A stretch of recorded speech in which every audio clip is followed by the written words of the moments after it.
নমস্কার, কেমন আছেন সবাই? স্নেহা ইয়াস লাইফস্টাইল নতুন একটা ব্লগে সবাইকে স্বাগত জানাই। আমি ফার্স্ট টাইম ট্রাই করলাম ইয়াসের জন্য বাটার কুকিজ ঘরেই বানিয়ে দেওয়ার। তো প্রথমেই আমি 100 গ্রাম বাটার নিলাম, সেটাকে মিক্স করে তার মধ্যে দিলাম হাফ কাপ চিনি আর 1 কাপ ময়দা। সেটাকে ভালো করে মিক্স করে একটা ডো তৈরি করলাম।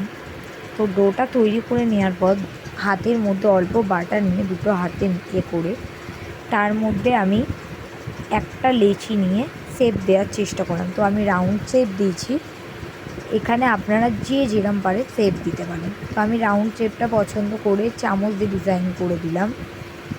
তারপরে যখন আমার বিস্কিটের ডিজাইনগুলো রেডি হয়ে গেল, তারপরে আমি একটা কড়ার মধ্যে স্ট্যান্ড বসিয়ে কড়াটাকে গরম করতে দিলাম। গরম হওয়ার পর একটা স্টিলের থালা বসিয়ে তার মধ্যে একে একে বিস্কিটগুলোকে সাজিয়ে দিয়ে বিস্কুটের ডোগুলোকে সাজিয়ে দিয়ে ঢাকা দিয়ে দিলাম। 20 মিনিট পর যখন আমি ঢাকাটা খুললাম, তো দেখলাম যে বিস্কিটগুলো হালকা হালকা লালচে হয়ে এসছে।